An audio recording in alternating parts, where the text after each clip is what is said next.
Good afternoon from the 104.5 The Zone Studios. I'm Ross Johnston. The Tennessee Titans hit the road again this weekend as they head to Arizona to face the 2-2 Cardinals. Kickoff is set for 3:05 Central with the Lee Company countdown to kickoff starting at noon right here on The Zone with Titans radio following at 2 o'clock. In injury news, head coach Brian Callahan announced that offensive lineman Blake Hance, safety Mike Brown, receiver Bryce Oliver, and tackle J.C. Latham will be out for Sunday, and receiver Calvin Ridley is questionable as he is back on the practice field today for the first time this week. Vanderbilt heads to Tuscaloosa tomorrow to take on number 10 Alabama with kickoff set for 2:30 Central. College Game Day will be live at Tuscaloosa as well, and the Vols get a bye week this weekend. In NFL news, there are some key players that are expected to be out for Week 5. Colts receiver Alec Pierce and corner Kenny Moore. Bucks running back Bucky Irving and receiver Mike Evans. Panthers running back Chuba Hubbard, Vikings quarterback J.J. McCarthy, and Ravens quarterback Lamar Jackson. So set your fantasy lineups accordingly. For all your foundation repair and waterproofing needs, visit USSTN.com. Breaking news at once in your home for the Titans and the Vols. This is 104.5 The Zone.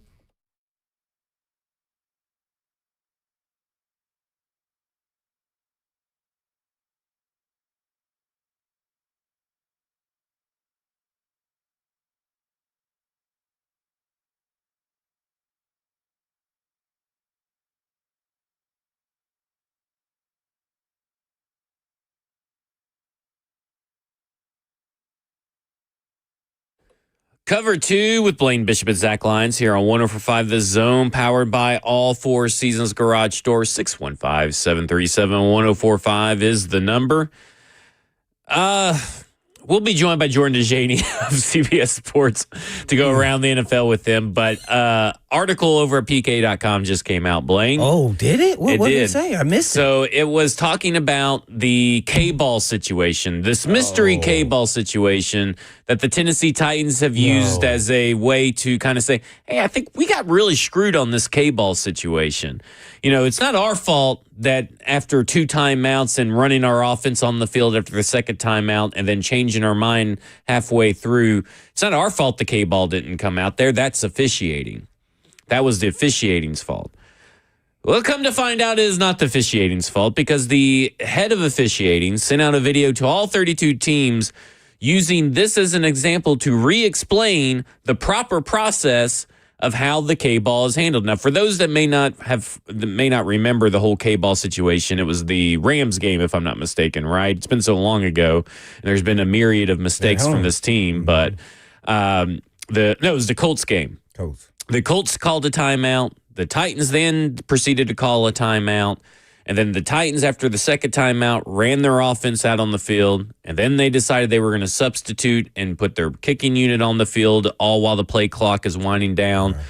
And in that process, the process for the officiating crew is to not interrupt or stop the clock to run the K-ball out there, the kicking ball out there. It is the penalty for basically what they're doing, trying to decide whether or not they were going to kick, and then they ran people out there and off, is that you have to take a delay game. Because you can't call timeout because 2 timeouts have already been called, right? So you can't call another timeout, so it's to take a delay of game penalty. And the Tennessee Titans apparently did not know this, and just in case none of the other 31 teams knew this either, they decided to use the Tennessee Titans as an example to make sure that the rest of the NFL knows the rules and doesn't try to do the same thing they did. Or, well, I wouldn't say try to do. Well, yeah. So they don't get a chance to get a K-ball, is what you tell them, which is a kicking ball for all those who don't know. They have different balls for it. You have to tell them that you want the K-ball. So what the Titans were expecting is that they would automatically get the K-ball out there if they ran out and all that stuff. That's not the case. You have to ask before the play clock starts, the 25, that you want the K-ball, is what the officiating video says. And that's over at PK.com if you want to go read all that and everything and watch the video. I don't know how to perceive this besides there was so much uncertainty by the Titans at the time. I think they know that you got to have a K-ball out there and then you got to tell them. I think they just forgot not being able to make a decision. Yeah. It really goes back to game management at the end of the day. And the NFL is just doing their job to just like no other, no different than any other corporation. Is if someone makes a mistake, you want to make sure now it resonates throughout all the people in the corporation, which is the NFL. So, hey, this happened to them. Hey, we just want to make sure, reinforce this is the rule. This is what you're supposed to abide by, not this. So, so there's no confusion because there is a difference kicking K-balls and regular NFL balls because they wear them down and make them look warped like they've been used multiple times. That's done by the training staff or equipment staff. And it makes a difference in kicking those balls. That's probably why, didn't he shank it or something? It went knuckleball or something? Yeah. I couldn't remember, but I was so guided by the undecision there by the head coach. I could not believe it. Well, that seems to be the thing that plagues him. When we asked Coach Mack about when you're in these situations, I believe is after the Denver game, right? You're deciding whether you to go for it or not, and he's talking about all these people in his headset, and I say, Coach Mack, how do you cut through the noise? Because, the way he described it, I figured, okay, maybe it's commonplace. I've never had an NFL headset on in my life. You know what I'm saying? How do you cut through the noise and get the decision made? He goes, well, there shouldn't be any noise. And that's not what it sounds like Brian Callahan describes in these situations. And then you see this continued indecision made by the head coach come back and bite him in the butt in 2 or 3 different ways so far this season.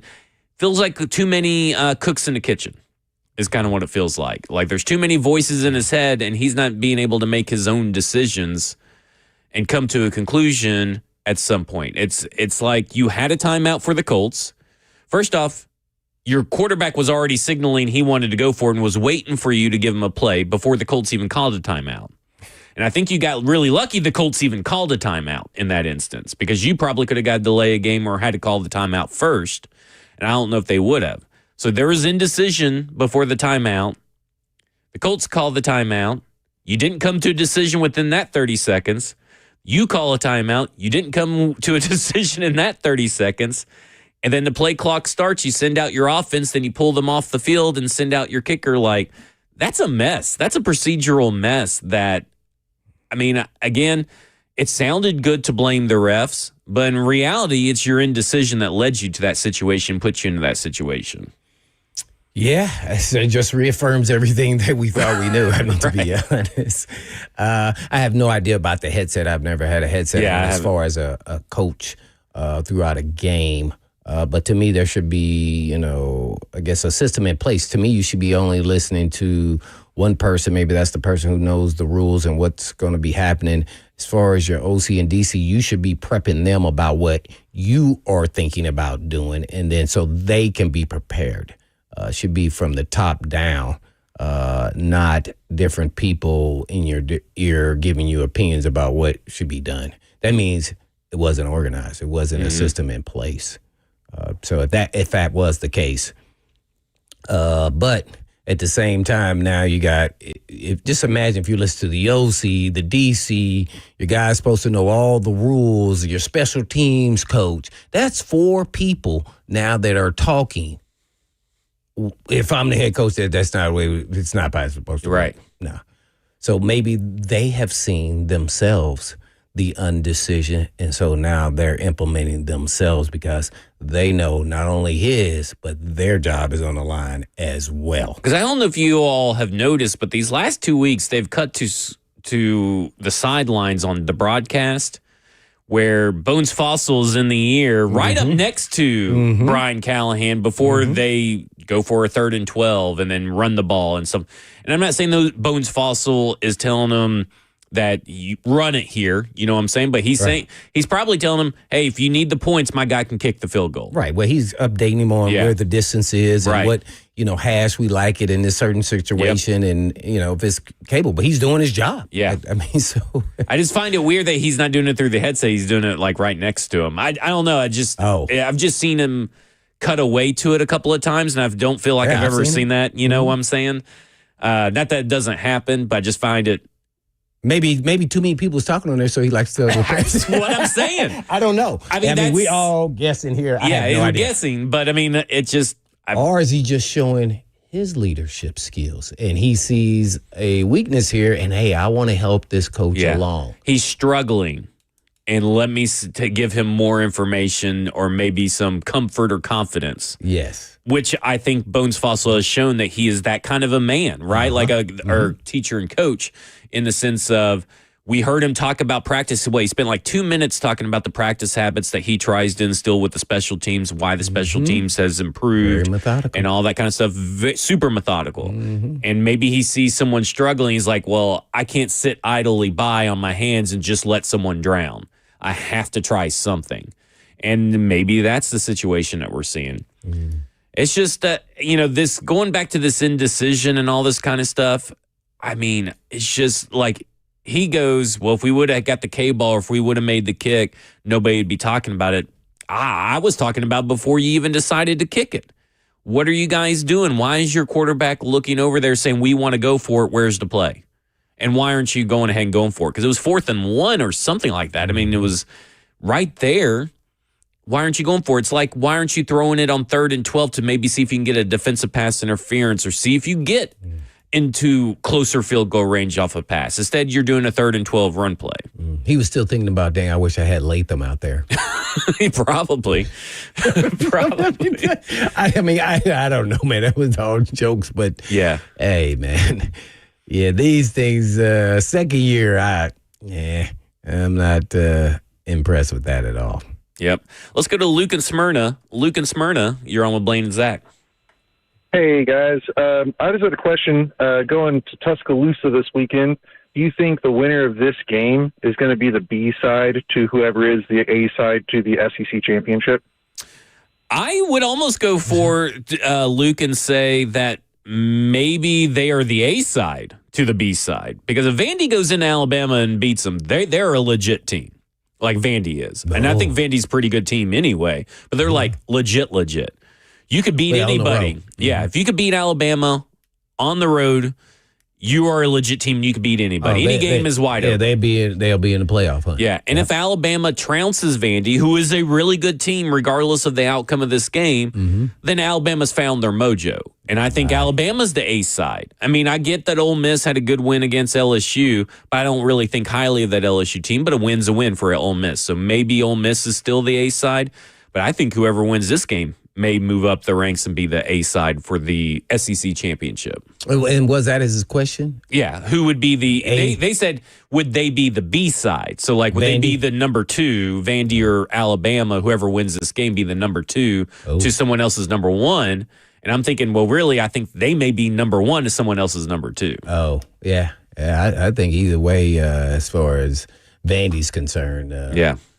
Yeah, I think that's why all the pressure's on Alabama is because Vandy, win, lose, or draw or close, they still win because the national narrative is always going to be it's Bama versus Vanderbilt, regardless of Vandy's played really well the last 2 times they're going to play them here now.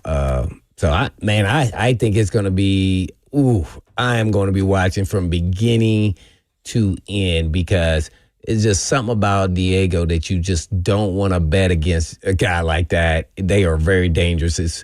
He's probably, I would say, man, trying to think of who had the most noise. I said Johnny Manziel. I don't think he's created that kind of noise. But, Tebow had kind of that allure around him. I don't know if maybe it's because he's at Vanderbilt, but Diego, anybody who's covering him or watching him knows he carries this team on, the weight of this team on his back.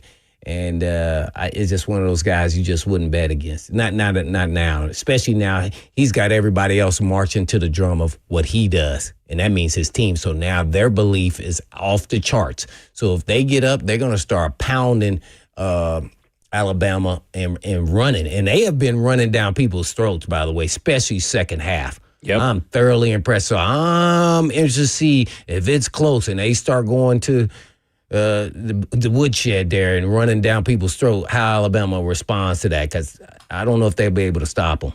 I don't care who they have to follow those 5 stars, and man, and then they got a chip on them.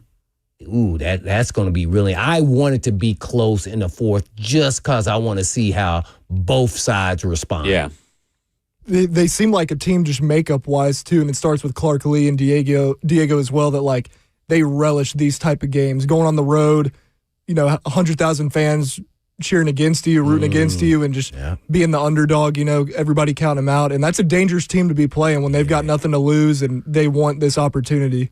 And they're a relatively older kind of unit, right? I mean, you're talking about Vanderbilt. Yeah, Vanderbilt. Yeah. They're one of the oldest teams in NCAA. Right. So, like, when you're kind of talking about that stamina, that, being able to maybe have a little bit of fortitude, the longer it goes to competitive stamina, I guess would be the word that Denard Wilson uses.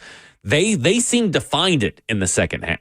When I just most think teams it's experience and just guys who are maybe a little more experienced and grown men and a lot to prove something. Yeah. Especially in the trenches there where they've I think they have the most transfers on the team as far as they're the oldest team in NCAA. I'm pretty sure of that.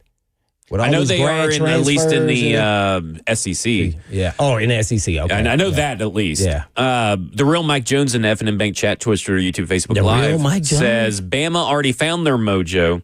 And I'm like, listen, they didn't score a second half point at all in that second half game against Georgia.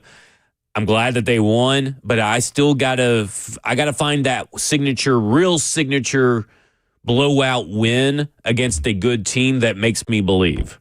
And Georgia isn't the same Georgia. Blowout win, not just a win. I need to see that. I need to see an Alabama blowout win, and I need to see some points scored in the second half. When was the last time you saw an Alabama blowout win? That's what I'm saying. Well, I mean, against a real team. That's what I'm saying. That would be Nick Saban era. That's what I'm saying. That's what I'm saying. You're asking the board to do something he hadn't done yet. For me to say that they got their mojo back. Were you talking about Bama mojo or just mojo that they are running to the ball and they're acting like they want to play ball? Bama mojo. I need to see Bama mojo. And, like, if you want me to believe in this team is a serious contender, like a real serious one, like how Ohio State you started buying in, you're like, this team's just unbeatable last year. Yeah. And that's what I need to feel. Because maybe I got too high of expectations, and that's the fan in me.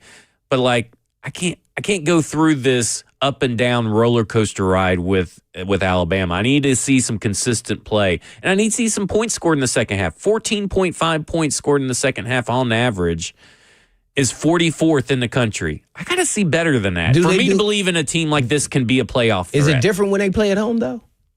I'll have to look into that, but I mean, I just play different at home. Well, they do. I mean, they have a really good record at home, right? Like, I mean, an unbeatable record at home, pretty much. But I need to see, right now it's been like, we'll see. Like this year, I haven't found that win that really makes me want to buy in. You've been down ever since the Florida State. You still don't believe in them after they beat Georgia. Because that Georgia team. I mean, I think he got lucky to win in that second half. It's still Georgia. It's still Georgia. May not be but I feel like he got lucky. Championship Georgia, but it's still Georgia. All right, coming up next, we'll go around the NFL with Jordan DeJaney of CBS Sports. We'll also get to Steve in Nashville. This is Cover 2 with Blaine Bishop and Zach Lyons here on 104.5 The Zone.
Cover 2 with Blaine Bishop and Zach Lyons here on 104.5 The Zone, powered by All Four Seasons Garage Door, and broadcasting live from the 104.5 The Zone Circa Sports Studio.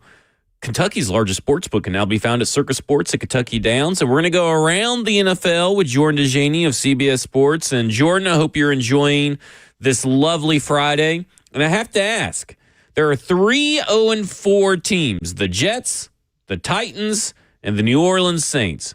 Who's going to win a game first? Oh, baby, that's a good question. What's going on, guys? Thanks for having me on the show. I think that 2 teams of those 3 are set up in good positions potentially for an upset win. The New York Jets are hosting the Dallas Cowboys, and we know that the Cowboys have kind of struggled to stop the run, and the Jets love to run the ball, so that's going to be an interesting game to watch.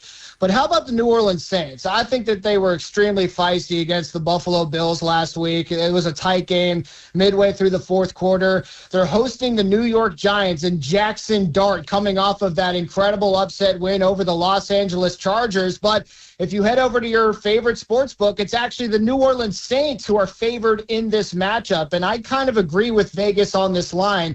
The Saints love to run the ball. I think they had 189 rushing yards, 5.6 yards per rush against Buffalo last week. Now they host a New York Giants team which has really struggled to stop the run. So Alvin Kamara, Kendre Miller, Spencer Rattler, all these guys and what they do on the ground is going to be important for a win. I'm taking the Saints to win this week.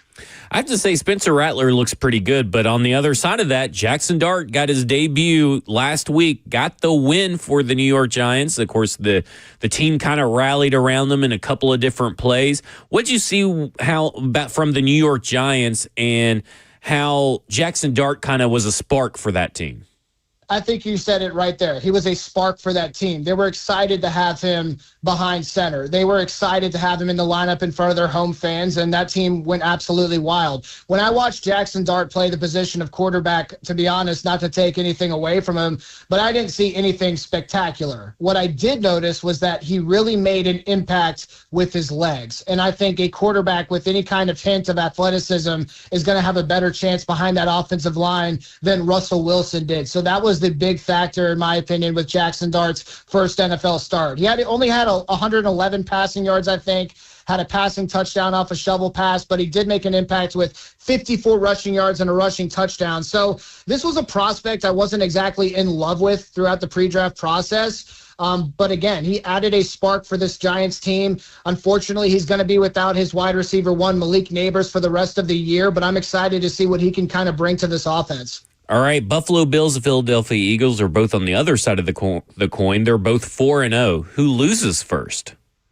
Ooh, the Buffalo Bills have an interesting matchup against Mike Vrabel's New England Patriots. I think a lot of people around the league are picking New England to cover the spread at least. We've seen Buffalo play with their food against some lesser opponents this season, so that'll be an interesting matchup. I'm still probably taking the Bills to win that game. When it comes to the Eagles, guys, man, we could spend probably 30 minutes about the Philadelphia Eagles at this point. It's true that they're undefeated, but they rank bottom 5 in the NFL in yards per game, yards per rush, yards per play this season. So I don't think Jalen Hurts could even completed a pass in the second half versus the Buccaneers last week. I think that they're playing great on defense. They're clearly playing in fantastic fashion on special teams, blocking punts, kicks, and all over the board. But with the Denver Broncos, this is a team who is 2 plays away from being 4-0. It was a bogus flag against the Indianapolis Colts on a leverage penalty, and then they were just 1 pass completion away from defeating the Chargers earlier this season as well. So I'm looking at the Broncos to keep this game close and potentially score the upset on the road. We're going around the NFL with Jordan DeJaney of CBS Sports. Well, Jordan, you mentioned the Eagles and their offense. Why has A.J. Brown vanished from their offense? Yeah, great question, right? He has 151 receiving yards this season, which is tied for 66th in the NFL. Oh, he's right there with Kevin Ridley.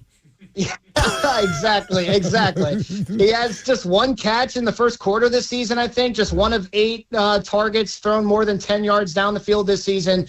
And I'm glad you brought this up because our CBS Sports researcher, Doug Clausen, did a deep dive into this situation, and he went after the Eagles. He found out that in the 124-player season since 2000, where a wide receiver was coming off an all-pro season like A.J. Brown, A.J. Brown is just the second wideout to go 4 straight games featuring a half or 2 straight quarters with 0 catches. The other player was Larry Fitzgerald in 2012 when he was catching passes from a third-string quarterback for 4 games. So I don't think it's an exaggeration to say that the Eagles are basically ignoring A.J. Brown in their offense. They're not getting him nearly enough targets, and they're not being consistent with their offensive attack as well. It's really interesting because it's not like Saquon Barkley has been a revelation. It's not like Devontae Smith is tearing up defenses. How conservative Philadelphia has been offensively, despite the fact that they are 4-0, I think is one of the biggest headlines in the NFL this season.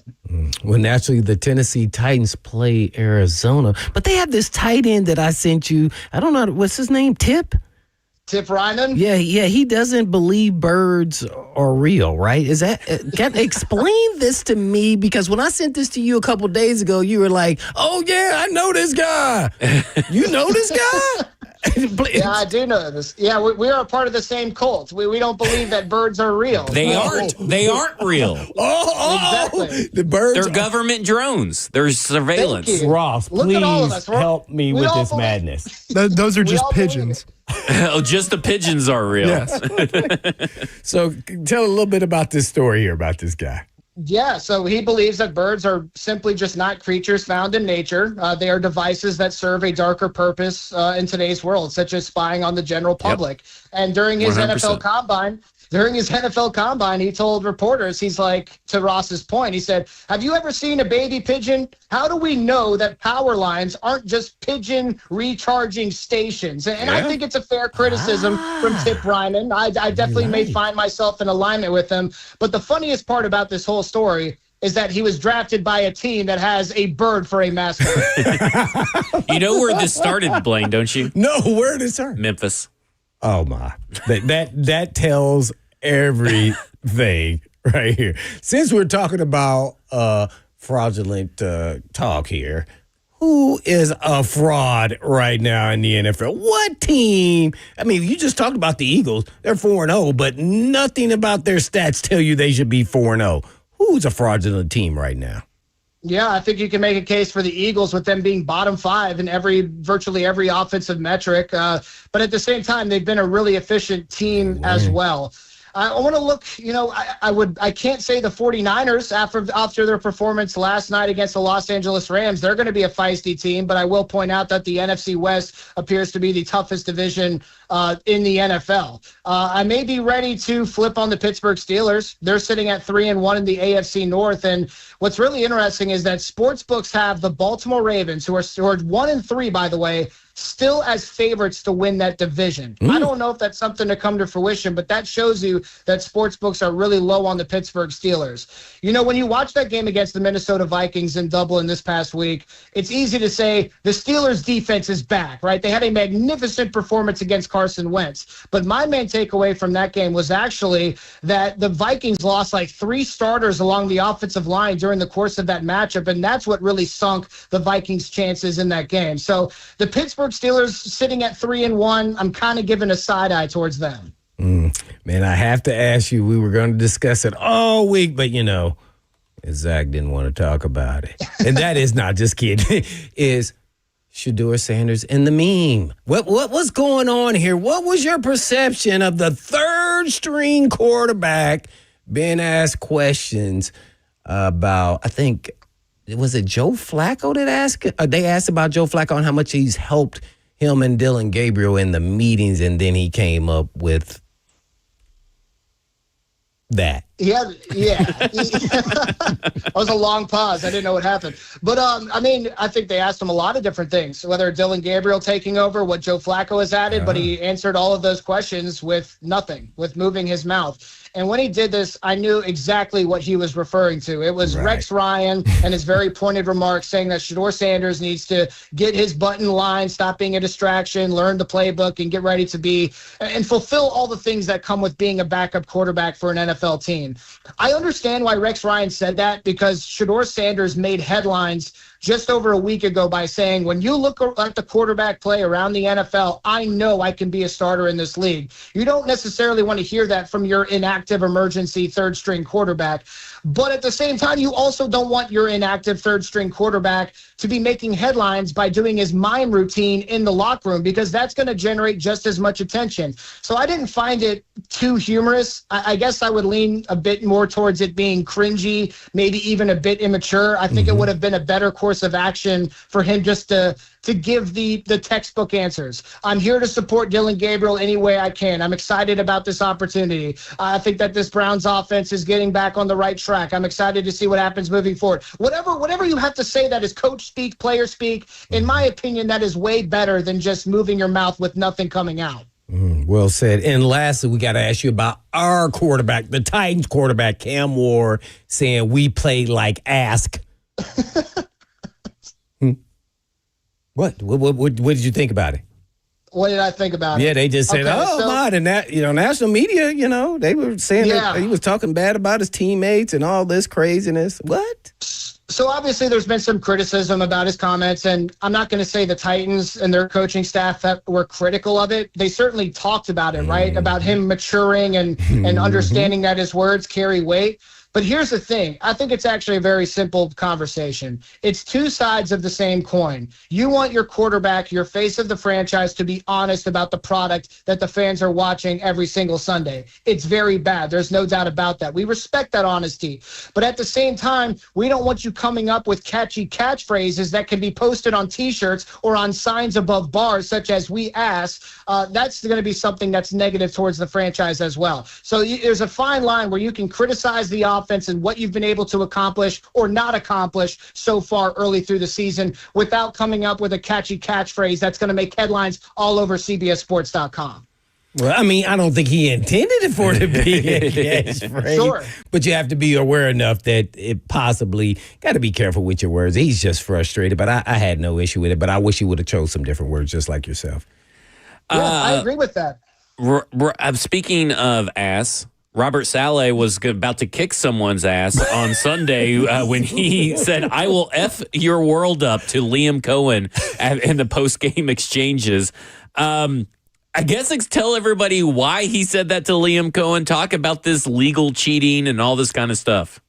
Yeah, so Robert Saleh told reporters last week as they prepared for the Jaguars that all these coaches of the Sean McVay tree have this legal sign-stealing operation, and they're very good at it. That made headlines everywhere, of course, and then Liam Cohen and the Jaguars were able to secure an upset victory over the 49ers. I don't know who started this whole debate on the field, but Liam Cohen was basically yelling at Robert Saleh, saying, "Keep my name out your mouth." Robert Saleh responded with saying, "I was trying to compliment your behind," even though he didn't say that. And that's when things really escalated. And I don't know if the raw video has been published. Our company actually got a hold of that raw video, so we got to see everything that Robert Saleh said, and he basically threatened murder upon Liam Cohen. He said, "I will end your effing life." I don't know the last time I've ever seen an NFL assistant say that to somebody. But yeah, that was one of the biggest storylines from NFL Sunday, in my opinion. So Robert Saleh versus Liam Cohen, the NFL's new age rivalry. Should the Tennessee Titans hire Robert just for the fact that he'll face the Liam Cohen 2 times a year? Yes, I'm all on board the Robert Saleh train now. I mean, real quickly, Robert Saleh, I don't think he was the worst head coach in the world. I think he's a great defensive mind. He obviously has experience now. The only things he did that rubbed me the wrong way was the handling of his quarterback situation. Go back and watch that. It was snip, snap, your bench, you're starting, Zach Wilson, I don't know what to think of you. That is the only thing that Robert Saleh did that really rubbed me the wrong way. But hey, I'd be kind of open to the possibility of hiring him. But also, while the Tennessee Titans have their own brand of dysfunction, at least the Tennessee Titans don't have kids with Madden controllers and Madden games making roster decisions. We can at least provide them that. That's true. They were using Madden to see what trades were fair and not fair. That's very true. We'll have better personnel, hopefully, in Nashville. Just to wrap up, I want to go back to the Dylan Gabriel thing. Dylan Gabriel's now going to be a third-round rookie starting for the Cleveland Browns offense. on the road, but not just on the road, across the pond in London, where the Minnesota Vikings have stayed since their away game last week. Notoriously, London games are low scoring. Third round rookie. Should we take the under on total Cleveland Brown points scored and maybe sprinkle a little bit of money on 2+ interceptions thrown? I don't know about the 2 interceptions, but I'll definitely lean towards the under with you there. I think the timing of this decision is incredibly questionable, right? It blows my mind that the Browns are putting a 5'7" quarterback in the starting lineup that hasn't played before, behind an offensive line that is missing several starters, in a game being played overseas against the most aggressive defensive coordinator in today's NFL. And oh yeah, he's missing one of his starting wide receivers, by the way. It's a very questionable decision. And I understand that Joe Flacco has not been some kind of stud, right? He's bottom 2 among all qualifying quarterbacks in completion percentage, yards per attempt, touchdown interception ratio, passer rating. So I actually went on the radio in Ohio yesterday, and we were trying to play devil's advocate as to why this decision was being made. And the only thing that I could really come to a conclusion of is that maybe Kevin Stefanski is going to do something similar to what we saw with Kyle Shanahan last night in terms of his offensive game plan. Dylan Gabriel's specialty is as a processor, as getting the ball out quickly. So maybe that's what we're going to see is kind of this quick-hitting passing attack, just getting the ball out of your hands as quickly as you can into the hands of your playmakers. That's going to be the only strategy for success for Cleveland against this Minnesota defense, in my opinion. There you have it. That's Jordan DeJaney of CBS Sports, known denier that birds are real. Really appreciate your time here. We are joined by him every Friday. Have a good weekend. Hey, you guys too. Thanks a lot. All right. Coming up next, we'll talk to Steve in Nashville, and we'll continue talking about the Tennessee Titans versus Arizona Cardinals. This is Cover 2 with Blaine Bishop and Zach Lyons here on 104.5 The Zone. Ooh.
Cover 2 with Blaine Bishop and Zach Lyons here on 104.5 The Zone, powered by All Four Seasons Garage Door. 615-737-1045 is the number. Would you like to introduce the guest? Yes, we have our requisite bird expert, Bert Bird. Bird.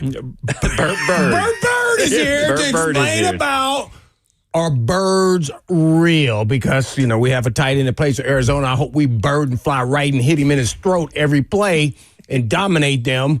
Tell us about your thoughts on if birds are real, Bert. See, when I talk to Zach, he doesn't really think that birds aren't real. It's pigeons. He thinks that it's pigeons. Okay, well, I said bird. Yeah. But still, But okay. the movement is called Birds Aren't Real, but it's really just about It's pigeons. a disingenuous movement because I have shot, eaten, plucked all kinds of different birds. Yeah. I've ducks, not no pigeons. You're a hunter. Yeah, for sure. Geese. I've shot a swan before. You guys ever seen a swan degradation permit?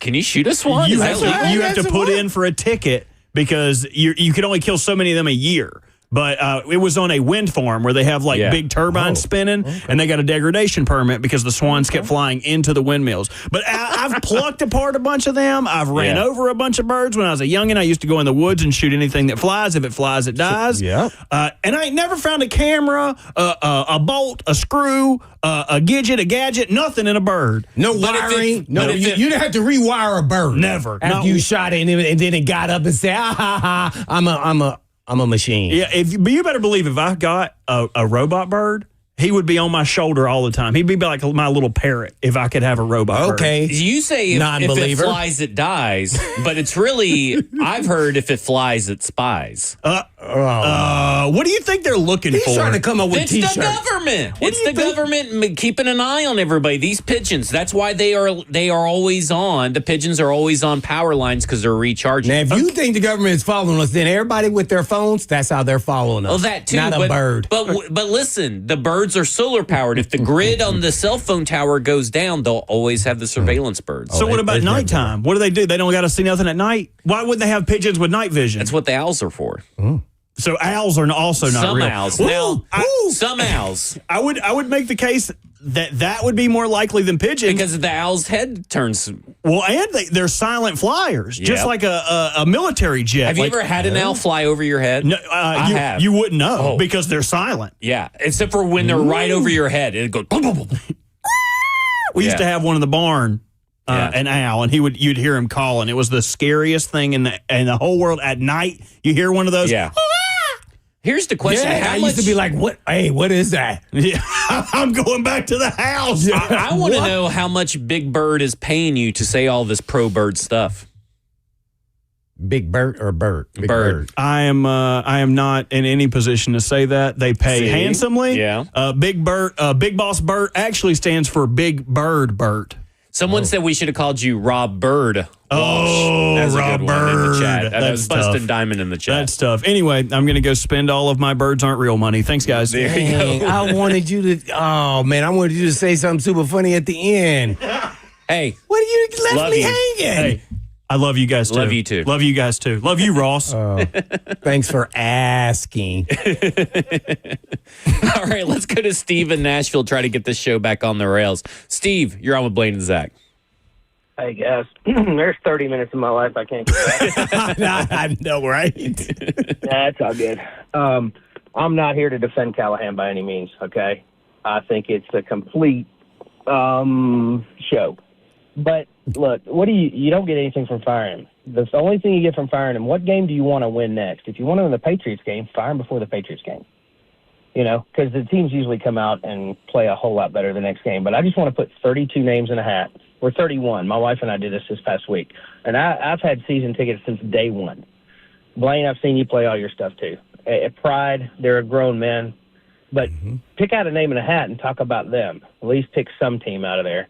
Last thing I got for you. We'll never see a blowout again because of NIL. Sorry, I love Alabama too.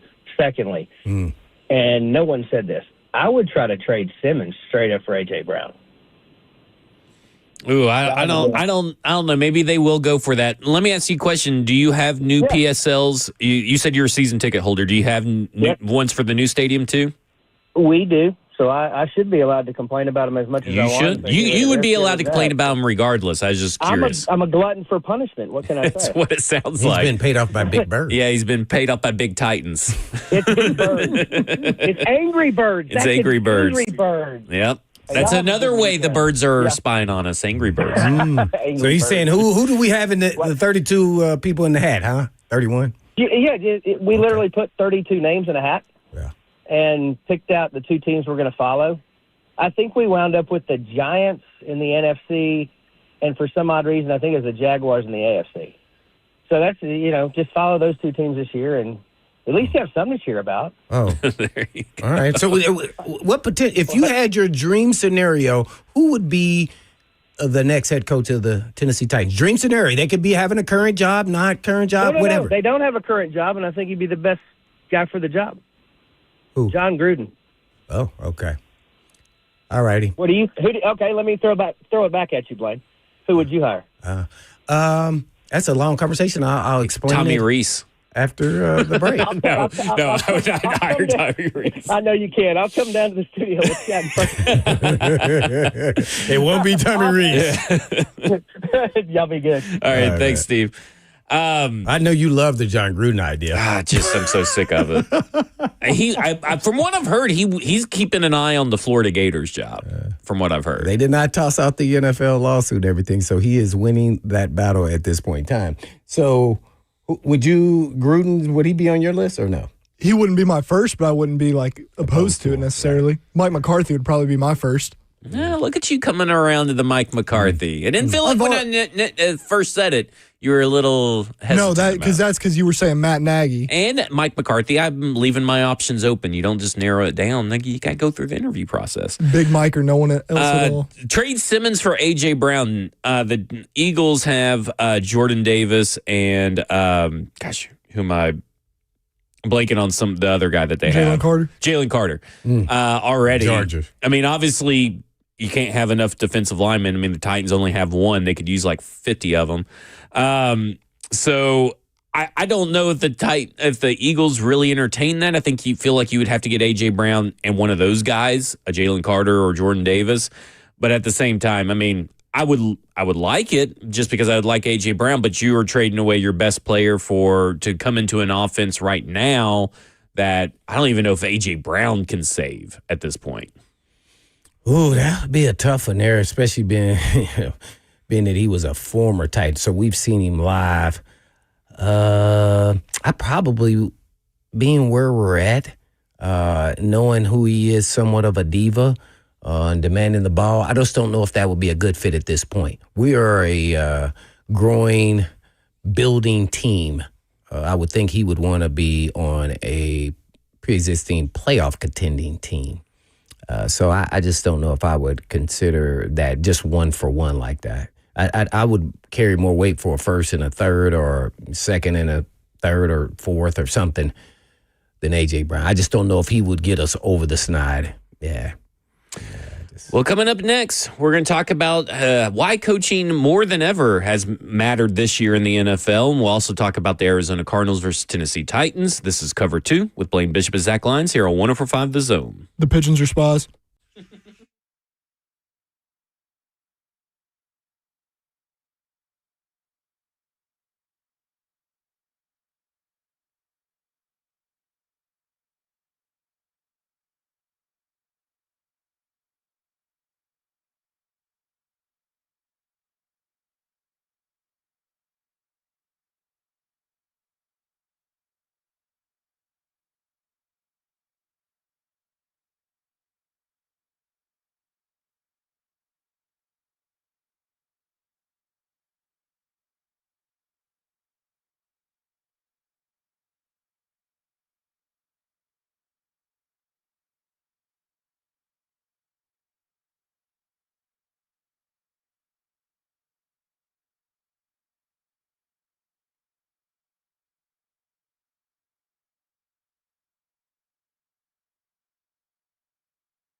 Cover 2 with Blaine Bishop and Zach Lyons here on 105 The Zone, powered by All Four Seasons Garage Door. 615-737-1045 is the number. And last night we saw the San Francisco 49ers versus the LA Rams in what was a really tremendously good game. A lot of back and forth, a lot of chess between the two coaches.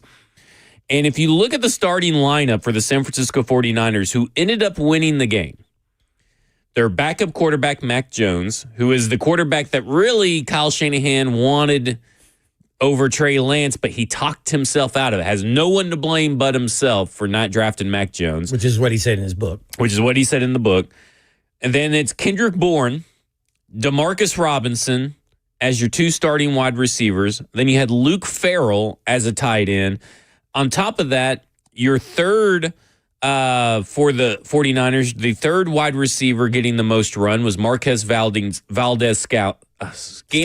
if I could say it. And then the tight end that actually got the most run was Jake Tongs.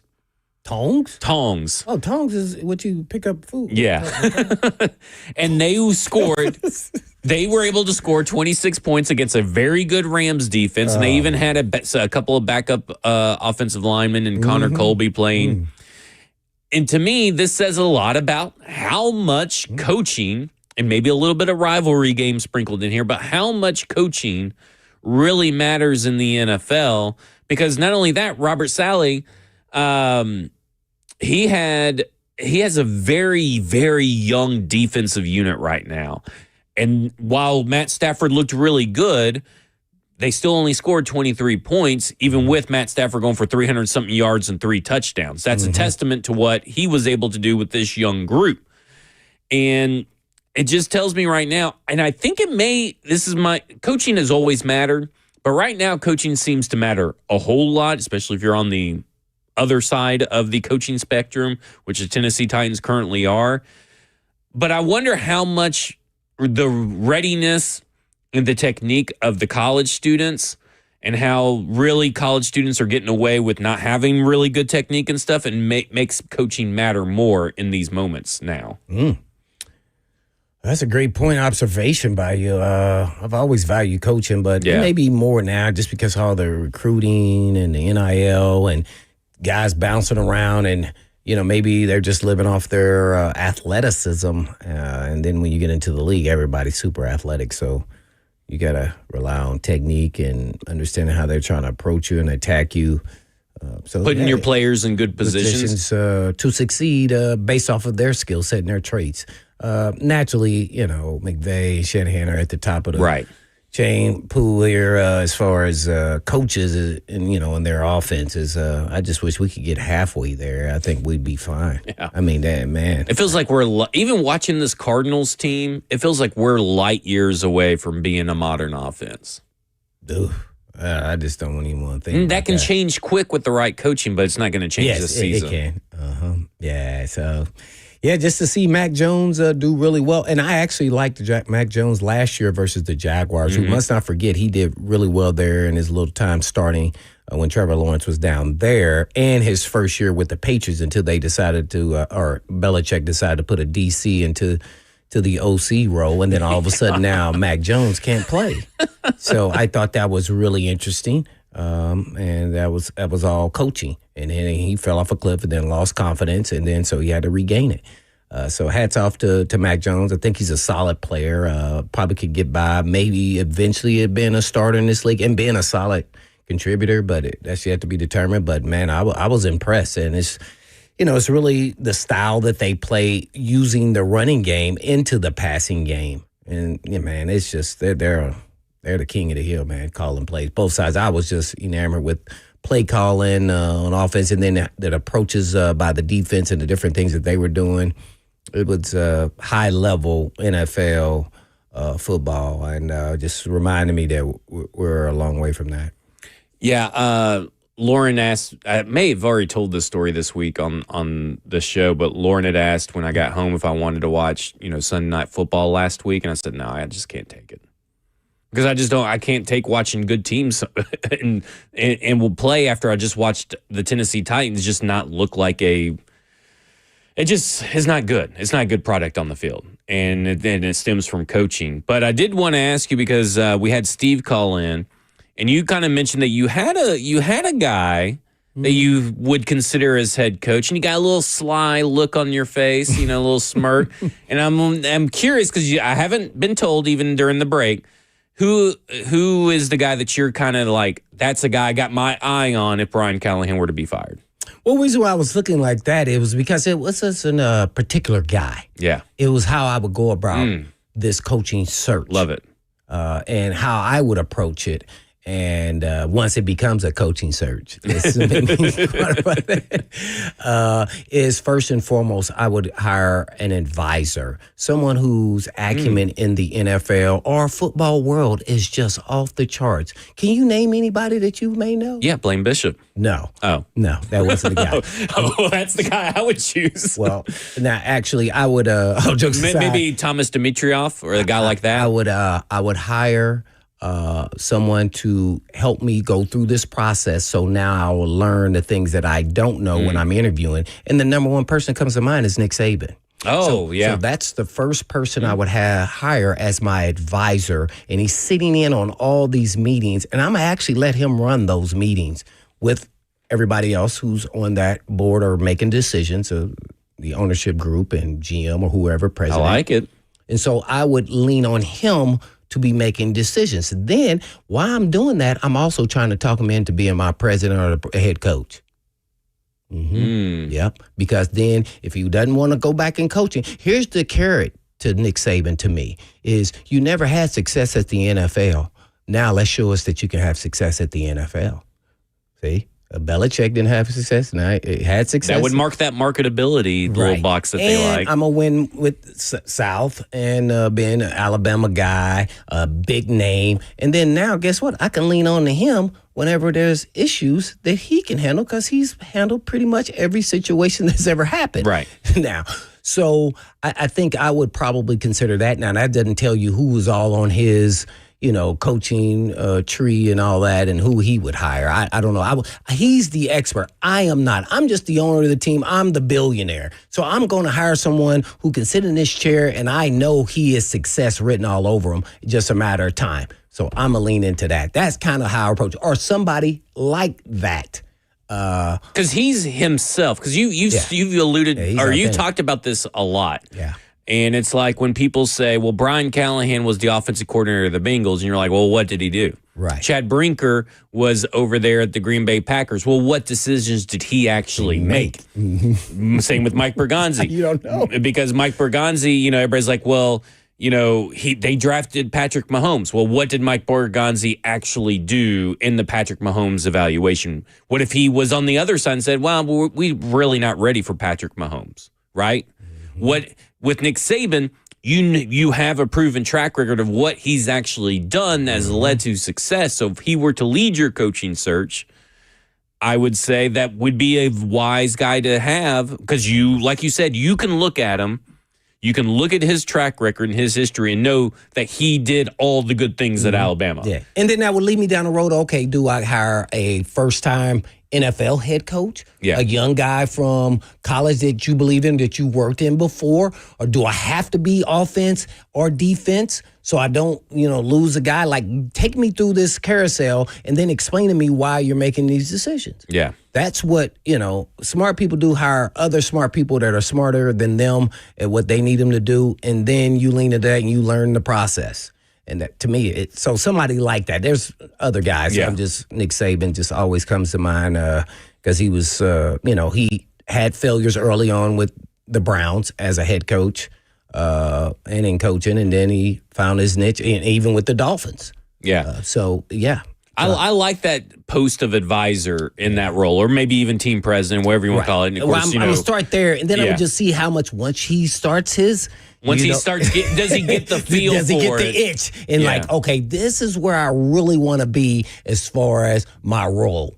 Which, if you want to continue just from advisory, after all this process is over, that's cool too.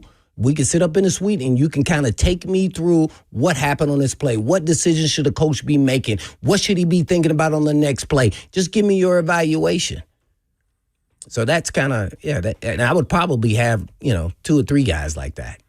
Yeah, I mean, to be honest, because going back to that guy is supposed to be Chad Brinker. Well, he's only been an executive since, an executive since 2021 with the Packers. Now, he's been with the Packers as a scouting intern, then scouting assistant and pro scout from 2009, 2017. But you're talking about that kind of experience versus the experience that Nick Saban brings you from NFL, multiple college stops where he's had success. NFL, he had a little bit of success in Miami, and then he's like, I'm bolting for Alabama and all that kind of stuff. And do you have to kind of now start with the curious decisions that have been made since this whole front office has started leaning on certain people? We have to start kind of questioning, were these people really ready for this position that they've been put in? Are they really the football people you really need to turn this thing around? Because that's what you need. You don't need more data analysts. And you know me, I'm a nerd. But you don't need more data analysts. You don't need more algorithms. You need people with actual football experience in the building that have not only just coached, but have managed. Because Nick Saban, for all intent and purposes, is general manager of Alabama. So, you know what I'm saying? Like, he's recruiting. He was doing everything. So he has legit experience. Yeah. I'm all in, Blaine. You got me all hyped. I love that I didn't say idea. he's a coach, but I want to see if his itch gets to him. But, but for right now, hey, man, as advisory board member, help us out. We want to get on the right track. Build a advisory board just to help you with the search at minimum and see where that takes you from there. Yeah. Because you really need an audit, right? I'm letting Borgonzi kind of slide for now, but you really need an audit of this front office, how everything is set up, where's the how the power structure is, how the dynamics are. Do they have the right people in the right spots in their analytics department, in their game management department, in the salary cap room, the contract negotiation? All that stuff really needs to go through a hard look audit. And there's very few people that are more qualified than the Nick Saban to probably come in there and really, really dig deep and audit this team and see where they can make changes to improve, because they need a quick turnaround. Yeah. And in the NFL, you can have quick turnaround. You can. But you got to be calculated, and you got to make some great decisions along the way, not continue down this path of having half good opinions, or decisions, and then the other half is bad. You can't do that, because you'll stay mediocre or poor. So that's why I would probably go down this route, because I probably wouldn't even trust myself sitting in Amy and everybody else's shoes, because it becomes emotional. They want to win. They're trying hard. They're rebooting and hiring and firing people. So obviously they want to win. It's just that now how they make decisions, just sometimes it just didn't work out. You thought it was going to work out, but then maybe a guy like Saban would have said, well, how much experience does he really have? Or was he really working for those actual quarterbacks? Yeah. Not really helping them. Does he kind of tear down or tear apart the resume of these coaching candidates? That's right. And that could be even proven coaches. And maybe they're trying for their second go-round. Yeah. Like, what are your thoughts? And he would probably go to film and watch what they do and say, I don't know if that's really going to work in the NFL, or give us some time. I think this guy will work in the NFL if it was a college guy. Why didn't it work at your previous stop? Like, if you're talking to Robert Saleh or Mike McDaniel about their stops at New York Jets and Miami, I mean, obviously Mike McDaniel's still there, but I don't think he's going to be there for long. But, I mean, why did it not work out with the New York Jets? How much accountability does he show, and how much blame does he shift? Because I think shifting a blame, and even when the blame may need to be shifted, right? I think some self-accountability and self-reflection first and foremost is the most important thing for a former head coach that maybe didn't have a lot of success looking for that second stop. Yeah, well, and I think, you create an atmosphere where you empower people who aren't afraid to say, that was my bad, I made a mistake. We drafted a guy I liked a lot, but he hasn't shown that, so that was on me. I think everybody then tries to shift the blame and try to blame other people who made the mistake. And to me, that's when you're trying to be mischievous to the actual owner. Right. If you're scared to tell that you made a mistake, then you don't have the right culture there from the jump. See, that's kind of how I feel. Yep. Everybody should have an opinion. Everybody gets to have an opinion. But guess what? The head person gets to make the decision. And so, there's a lot of things there, but that's kind of where I would start, not being that I know all the things that's going on in that building. because I don't. But that's where I would start. But that's why I think you need to do an audit, right? You have now, this will be 4 losing seasons in a row. It's time for a big self-reflection and a big dig deep and really figure out what the root cause of these problems are. And to do that, you need an outside perspective. And then you're not here, and then they're telling you information, trying to cover themselves. Yeah. To make sure they are not the ones that. Well, Yeah. If you're thinking like that, then you shouldn't be in that job. Then if you got to just lie and blame and point fingers at other people, then that you need. Where is your accountability? Right. Well, what did you do? Yeah, What did you say? I mean, well, why did that decision happen? So I think there's somewhat of fear, at least in the building, of bad decisions or getting critiqued, and that's why they're so sensitive to all the, media noise. Mm-hmm. They're way too online, in my opinion. You need to keep your head down, not worry about what everybody is saying, and keep your head down and worry about the product on the field. Because if you take care of the product on the field and make the right decisions there, all that noise will dissipate because you're going to eventually get wins.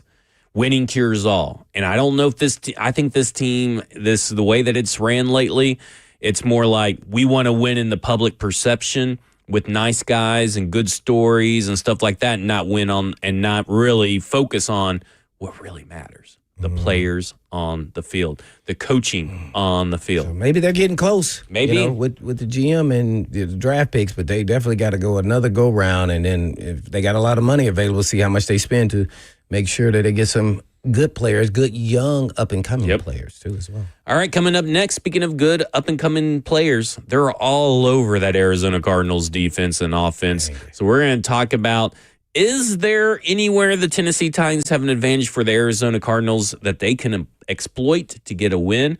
We'll talk about that coming up next. This is Cover 2. Blaine Bishop and Zach Lyons here on 104.5 The Zone.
We need more hype music.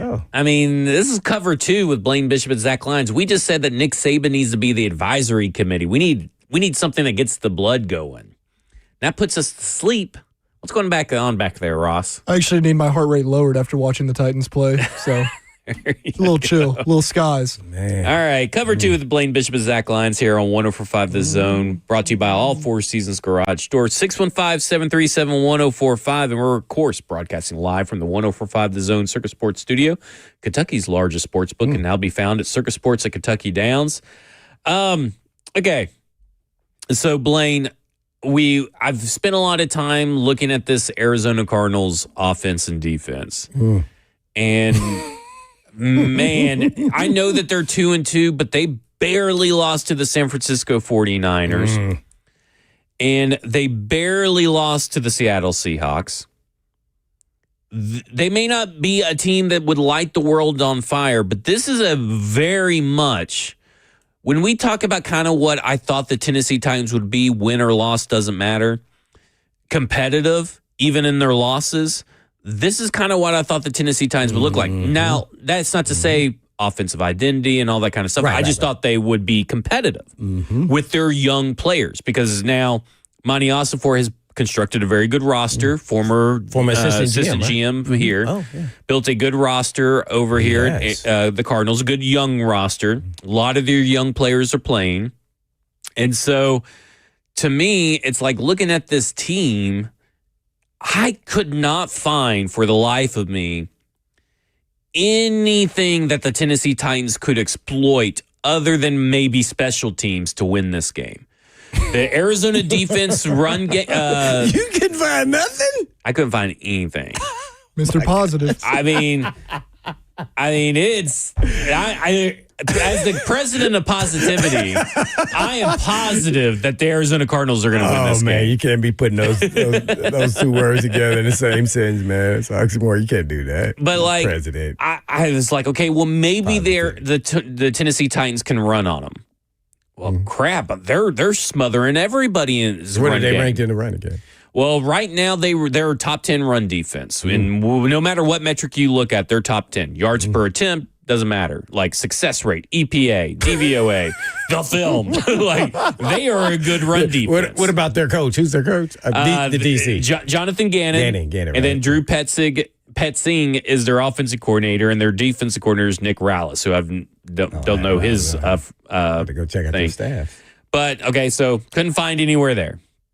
And so I'm like, okay, well, maybe their offensive line's not that good, because they aren't putting up a lot of yards. They're not putting up a lot of points. So maybe their offensive line's not any good. Didn't they draft a tackle at third round or something? First round, Paris Johnson a couple of years ago, the guy from Ohio State. And I know they had a third round guy. I know they also, I think, I have a third round guy, I think, at guard, if I'm not mistaken. I don't have their roster up in front of me. I should probably just pull it up real quick. But yeah, Isaiah Adams, who plays on the offensive line, was a third round pick last year.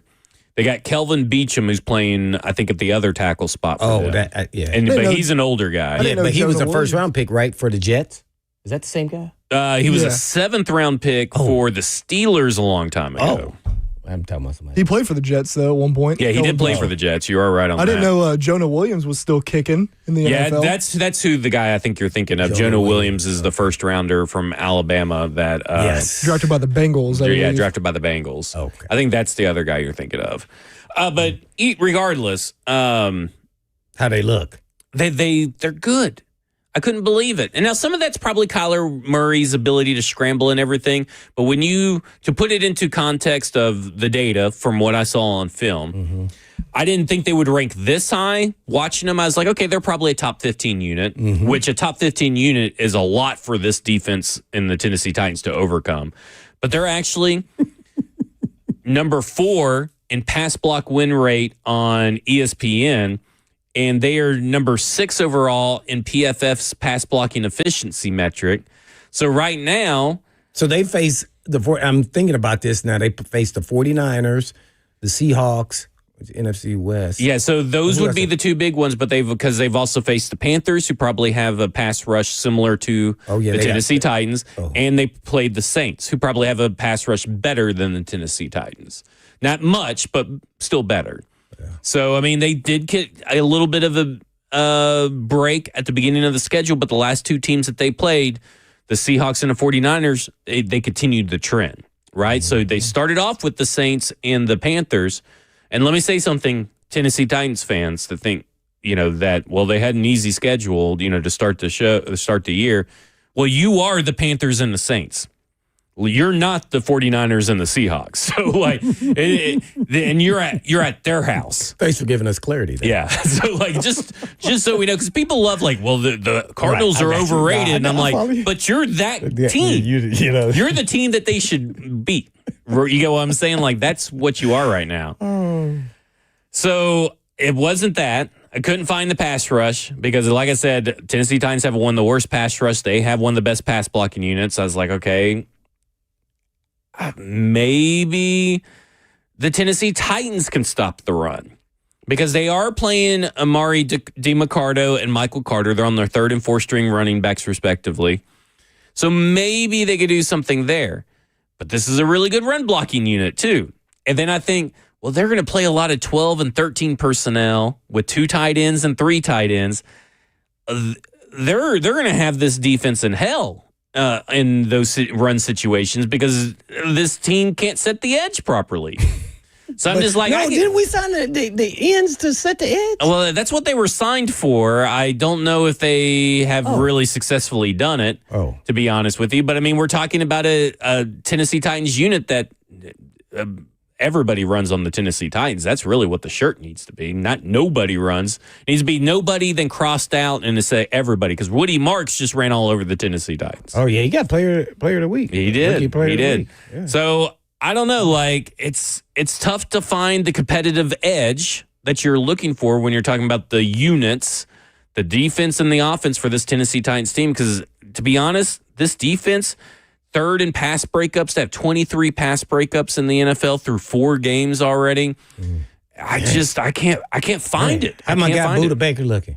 He looks really good. Yeah. The only thing is that Calvin Ridley has to turn it on this game.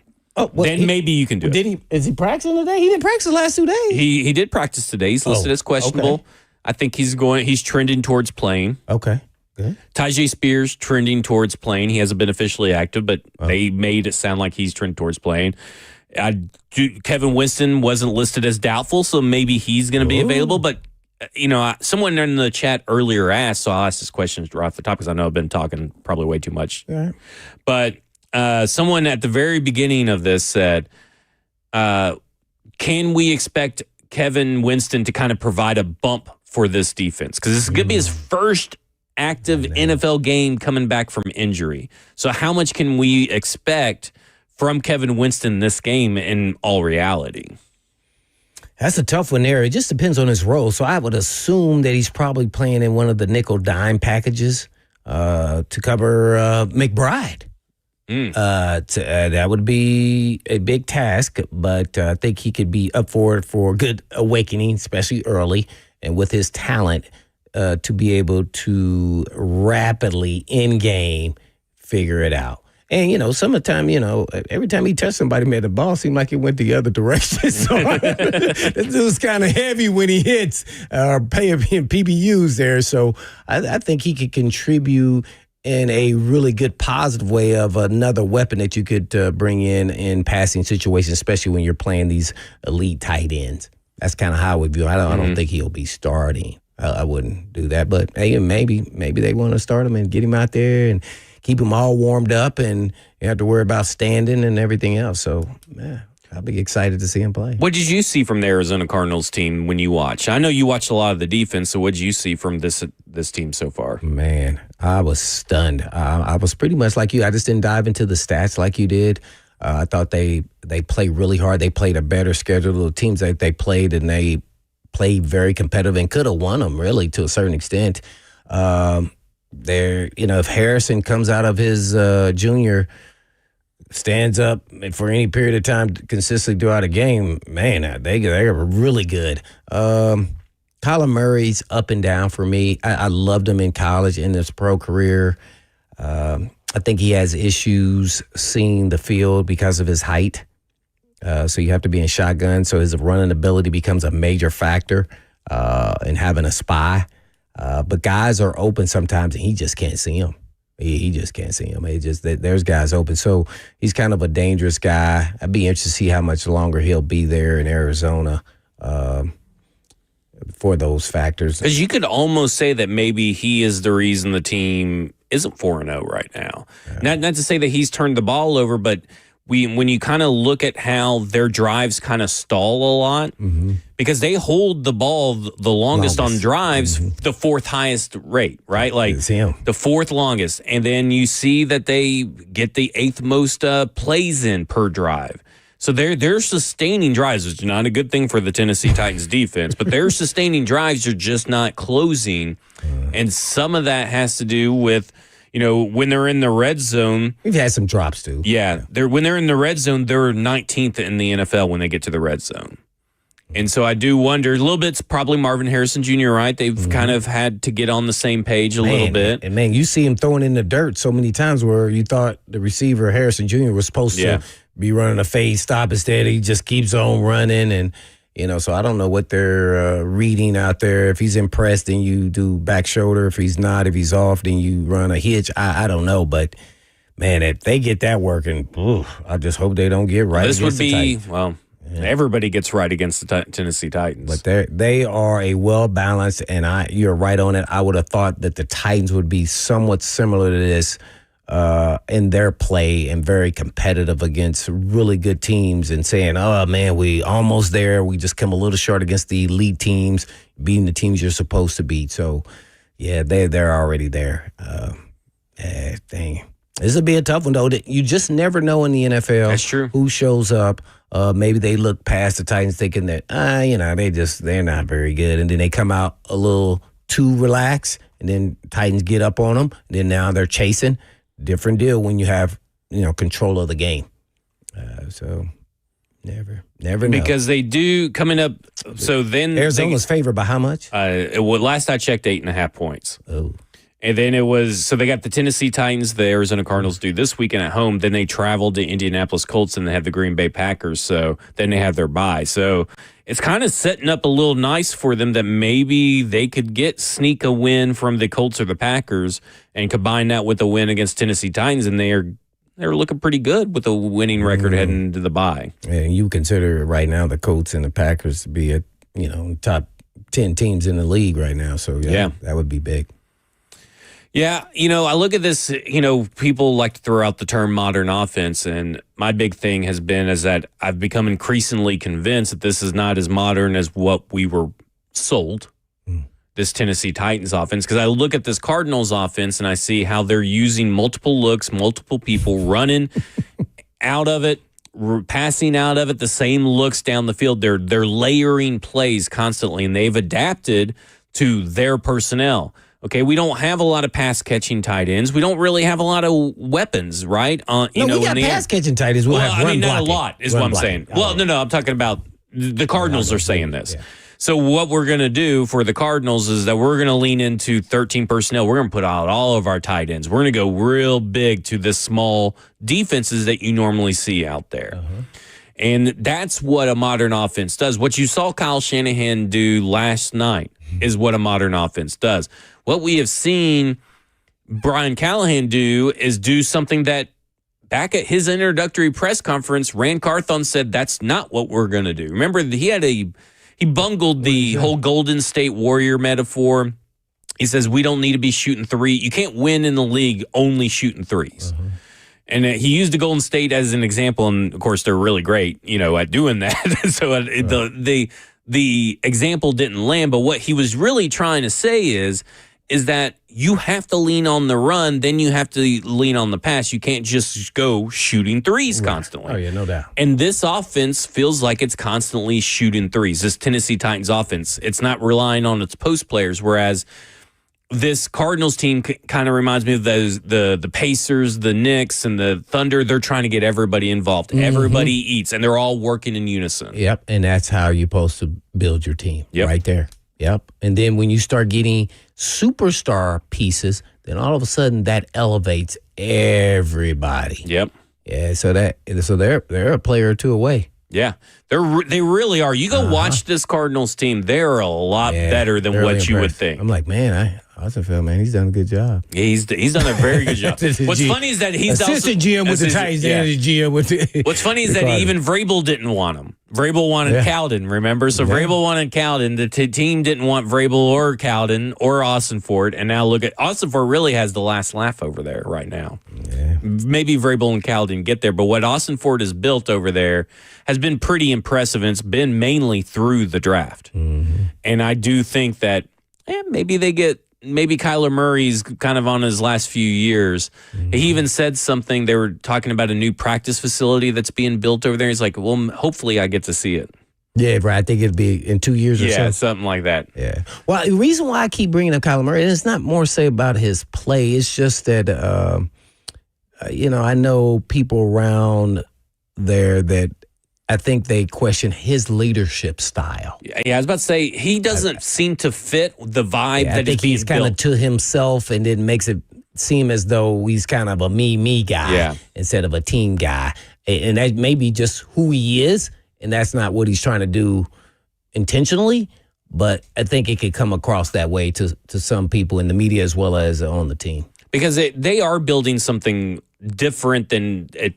And he seems like the odd man out. Mm-hmm. The guys that they have been drafting since Monty Ossenfort got there, the people they've been bringing in free agency, the guys they've chosen to pay that were already there, that seems to be a little bit different than what Kyler Murray has kind of been, at least on the surface from the outside looking in. Yeah, no doubt. All right, coming up next, it was a rough week last week for the Lions Den Best Bets, but we're looking to rebound. We're looking to rebound. This is Cover 2 with Blaine Bishop and Zach Lyons here on 104.5 The Zone.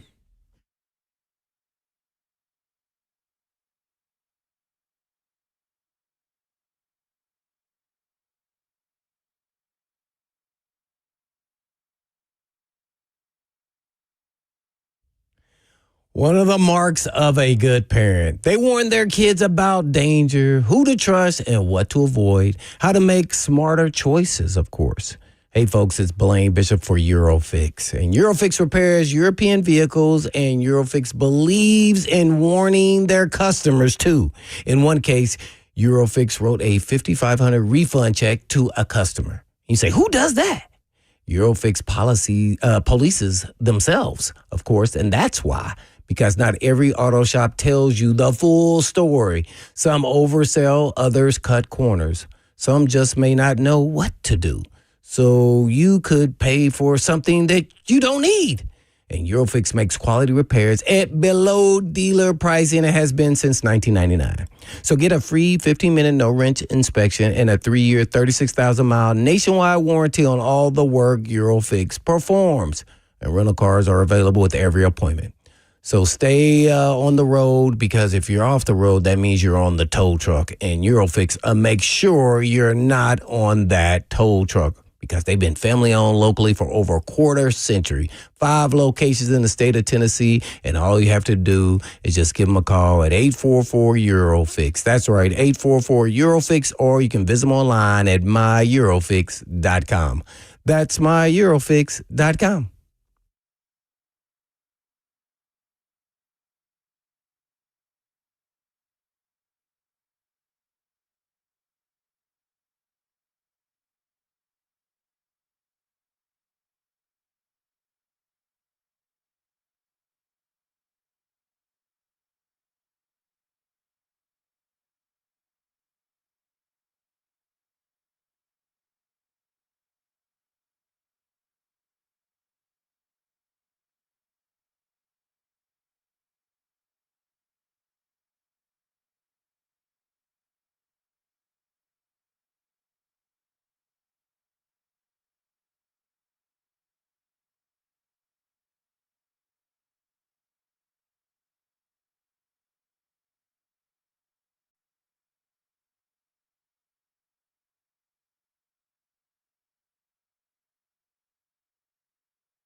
Cover 2 with Blaine Bishop and Zach Lyons here on 104.5 The Zone, powered by All Four Seasons Garage Door. 615-737-1045 is the number. You hear the music. That means it's time for the Lions Den Best Bets. And after the conclusion of this, we'll get you updated with the Tennessee Titans injury report as they head into the Arizona Cardinals.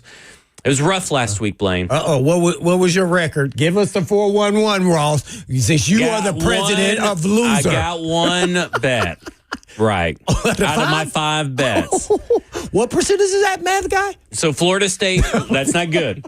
So that has taken me down from 70% last week to 53.3% on the year so far. Oh, you K-balled right there. I K-balled.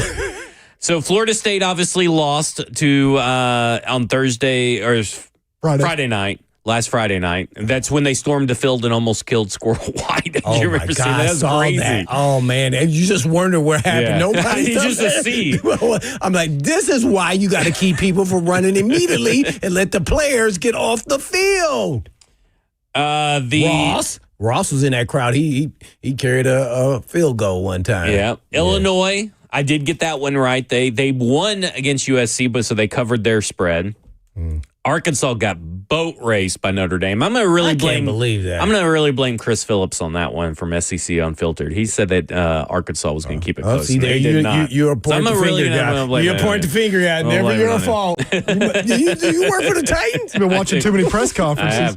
Vanderbilt led a late score, last minute drive to knock them down to 20 points. Oh. And they only won by 20, and I had them at 23.5. So that screwed me.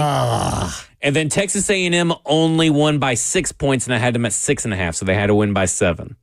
Oh, well, that was not that bad. It was close. It's the results are bad, but I was pretty close. Yeah, you were close. So we're rebounding 3 this out of week. 5. We just need to see one go through the rim this weekend. Yeah.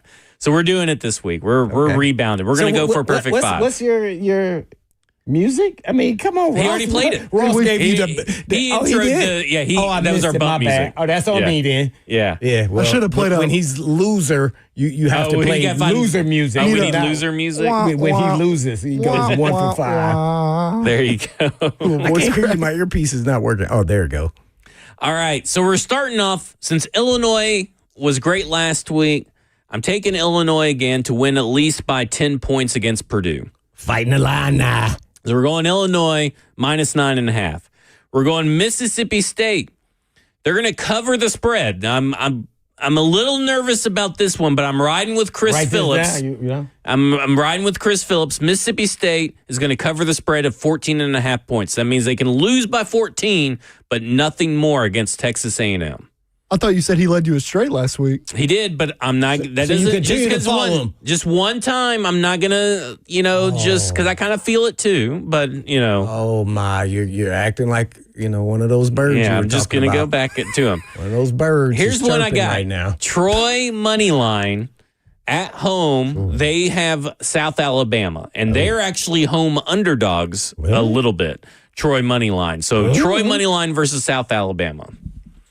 Texas Tech covers a spread of 11.5 against Houston. Texas Tech needs to win by, 11.5 or more. So 12 points or more. Texas Tech is good like that. Don't they have some big time defensive end or somebody? Texas Tech has a really good quarterback now. Yeah. Oh. So I'm going with Texas Tech. Then I'm going, Duke is traveling all the way out to California. Uh-oh. So I'm taking the California money line because they are home underdogs. They're going to Berkeley? But they're going to California, the California Golden Bears. Oh. So I'm going with the California Golden Bears over Duke. But here's my fun parlay that, obviously doesn't count. So that's my 5. So just real quick, Illinois minus 9.5, Mississippi State to cover 14.5 plus 14.5, Troy money line, Texas Tech minus 11.5, and California money line. Here's my fun parlay. There are 5 SEC games this weekend. Let's have some fun and let's enjoy these 5 SEC games this weekend. And let's take the over in the points on all 5. Every game. Let's go over in points. So give us what they are with those 5 games. Okay. To referring. So give me 1 second. For the SEC. So you got Vandy. Kentucky at Georgia. Okay. So Kentucky at Georgia. This will pull up 48.5 points. Ooh. Texas at Florida over 42.5 points. Vanderbilt at Alabama over 56.5 points. Kent State at Oklahoma over 52.5 points. I think Oklahoma's just going to boat race them. And then over 56.5 points, Mississippi State at Texas A&M. Let's just have fun. Just have fun. It's a fun parlay. It's my fun, crazy parlay. What did you think about that, Ross? You're the big gambler. I haven't been gambling as much lately. I'm staying away from it because I don't want to listen to what Zach's got going on. But I noticed no 20-point spreads this week in the Lions Den Best Bets. We're not doing that anymore? Well, when they are going to happen, right. When they're available? Yeah, when they're available. It just didn't feel like they were available this week. There's no 20 spreads going on? I mean, I had it with Notre Dame. I mean, nothing that I like. You just don't take them to take them. Oh. You gotta like them. Well, he's trying to learn from the expert. I know. I mean, like I had one the first week I did this. Utah minus 23.5. That one. The Utes. Notre Dame minus 25.5. That one. Just last week. So what is your overall record? Overall record right now, heading into this week, is 8. I've gotten 8 bets out of 15 bets. So I'm at a 53.3% rate. So that's I guess you would say 8. And 7, if you want to put the record like football terms. Blaine, what happens if he goes under 500? What are we doing? We're continuing on. You got to continue on. Yeah. You don't just give up. You can't give up on the locker room like that. Well, he's going to take us to at the end of this season here, the betting. If he has a 500 or below record, he's taking us to ABBA. What is that? Yep, that's why you need to learn what ABBA is. Oh, man. Greek restaurant there. Okay, I do like Greek food. Yeah. All right, give us the injury report. All right, real quick. 4 guys are out this Sunday. Mike Brown, Blake Hance, J.C. Latham, and Bryce Oliver. We got 4 questionables as well. James Lynch, Calvin Ridley, Tyjae Spears, and Kevin Winston Jr. Also, Kevin Zeitler was limited Wednesday and Thursday. Full practice for him today. And then Calvin obviously did not practice Wednesday, Thursday, but did practice limited today. All right. Is anybody of the 3, we got to do our final pick 'em before we hand it over to 3HL. Is anybody picking Tennessee to win this weekend? I have to, because my thing from a few weeks ago is still alive. You don't have to do anything that you don't want to, Ross. I'll take them. You're taking them. 20-17. 20-17. Blaine? 2017, Arizona. I'm going to go 21-6, Arizona. There we go. That will do it for us. 3HL's up next. This is Cover 2 with Blaine Bishop and Zach Lyons right here on 105 The Zone. And in the meantime. And in between time. Peace.